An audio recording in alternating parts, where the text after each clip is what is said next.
Student चलिए हम लोग क्वेश्चन नंबर 3 को सॉल्व करते हैं। देखिए क्वेश्चन नंबर 3 में क्या बात कही जा रही है।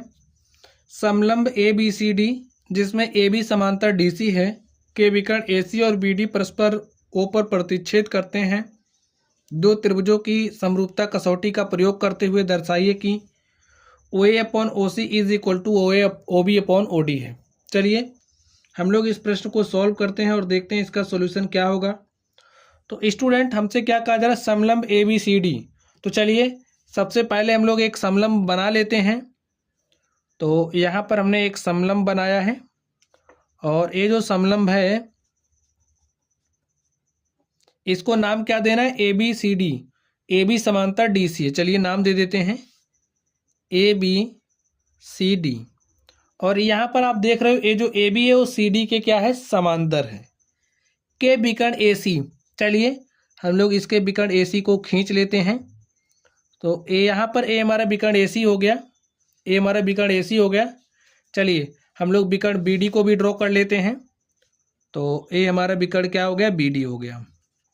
हमने विकर्ण ए सी और बी डी को खींच लिया है और विकर्ण ए सी और बी डी आपस में एक दूसरे को किस बिंदु पर प्रतिच्छेद कर रहे हैं, ओ पर। तो यहाँ पर जहाँ विकर्ण प्रतिच्छेद कर रहे हैं इस बिंदु को हमें क्या नाम देना है, ओ। आगे देखिए, दो त्रिभुजों की समरूपता कसौटी का प्रयोग करते हुए दर्शाइए कि O A upon O C is equal to O B upon O D है। हमें ये दिखाना है, ठीक है।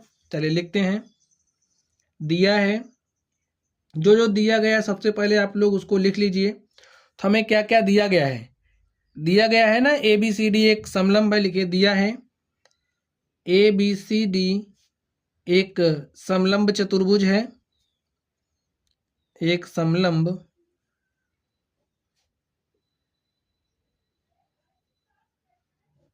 चतुर्भुज है जिसमें जो भुजा ए बी है, भुजा ए बी वो क्या है, समांतर है किसके, डीसी के। भुजा ए बी डीसी के समांतर है तथा विकर्ण एसी और बीडी, विकर्ण एसी और बीडी परस्पर एक दूसरे को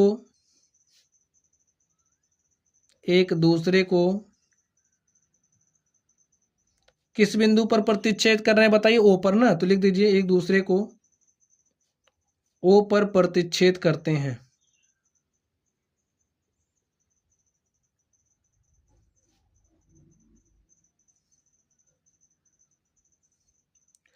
ओ पर प्रतिच्छेद करते हैं।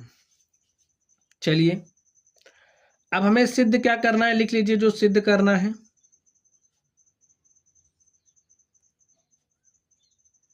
क्या सिद्ध करना है, ओ ए अपॉन ओ सी। देखिए ओ ए और ओ सी का जो अनुपात है वो दिखाना है ओ बी और ओ डी के बराबर है, ठीक है। ओ ए और ओ सी का जो अनुपात है दिखाना है ओ बी और ओ डी के बराबर है, ठीक। चलिए हम लोग इसके लिए अब उत्पत्ति देते हैं।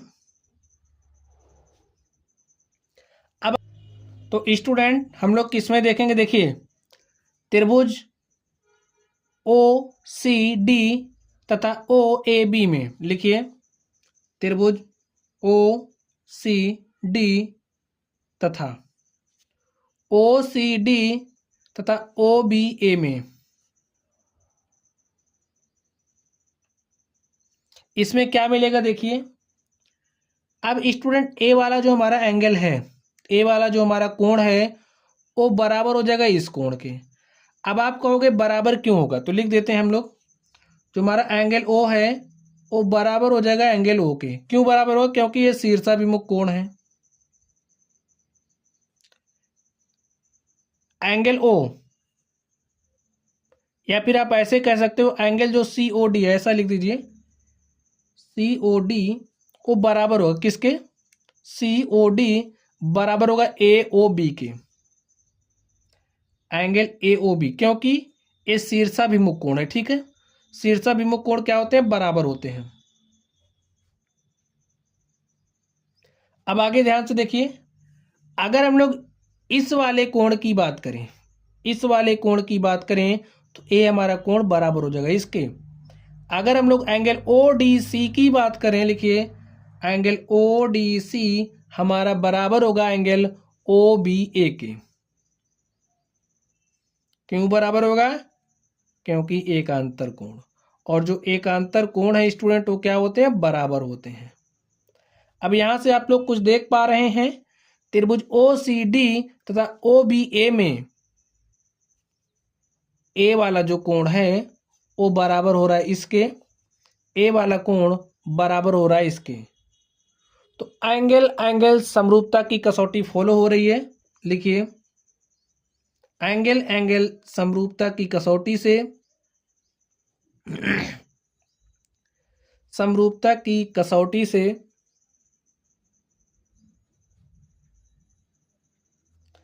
एंगल समरूपता की कसौटी से जो हमारा त्रिभुज है, देखिए त्रिभुज ओ डी सी, त्रिभुज ओ डी सी वो क्या है? समरूप है। किसके समरूप है? ओ डी सी समरूप है ओ बी ए के।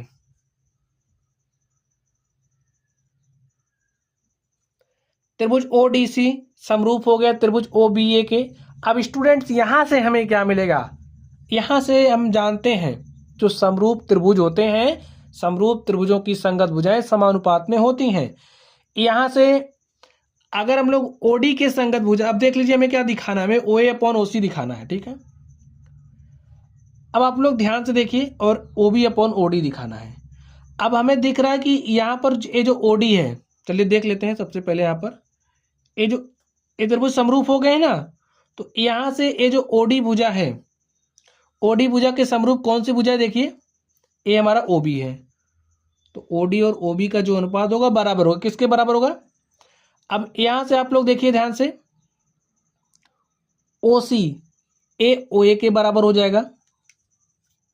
ओसी का जो अनुपात है, लिखिए ओसी का जो अनुपात है वो बराबर हो जाएगा किसके? ओ ए के। और अगर हम लोग इस सी डी की बात करें, ये जो सी डी है वो बराबर किसके हो जाएगा? ए बी के।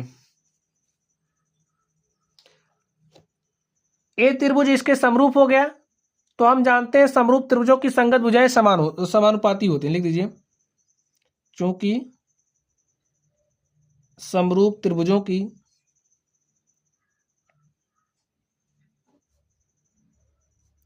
संगत भुजाएं समानुपाती होती हैं, इसी बेसिस पर हमने इसको लिखा है। अब देखिए हमें दिखाना क्या है? ओ ए और ओ सी दिखाना है, और O B upon O D, तो आप इसी को दोनों को लिख दीजिए, इसको रहने दीजिए। तो लिखिए ओ डी अपॉन में ओ बी बराबर होगा ओ सी अपॉन ओ ए के। और यहां से देखिए क्या हो जाएगा, आप त्रिज्या गुणा कर दीजिए, इस ओ ए को उस तरफ भेज दीजिए, देखिए हो जाएगा ओ ए। देखिए इसको ओ ए को हम यहाँ पर लेकर के आए, इसको आप वहाँ भेजिए, इसको यहाँ पर भेज दीजिए, हो जाएगा O A upon O B is equal to O C upon में ये ओ डी यहाँ पर चला आएगा। और एक बार इसको आप थोड़ा सा और हल कर दीजिए, देखिए इस ओ सी को आप यहाँ पर भेजिए, हो जाएगा ओ ए अपॉन में ओ सी इज इक्वल टू, आप ओ बी को वहाँ पर भेज दीजिए, हो जाएगा ओ बी अपॉन में ओ डी। आप देख सकते हैं हमें यही प्रूव करना था, और हमने इसको क्या कर दिया है? प्रूव कर दिया है। तो स्टूडेंट इस तरीके से ये जो हमारा क्वेश्चन था, क्वेश्चन नंबर 3, हमने इसको सॉल्व कर लिया है। तो चलिए आप लोग पढ़ते रहिए। अगर आप लोगों को कोई भी डाउट हो तो आप लोग कमेंट बॉक्स में कमेंट करना। वीडियो पसंद आए तो वीडियो को लाइक कीजिएगा, चैनल पर नए हो तो चैनल को सब्सक्राइब करना। तो चलिए आप लोग पढ़ते रहिए। Thank you.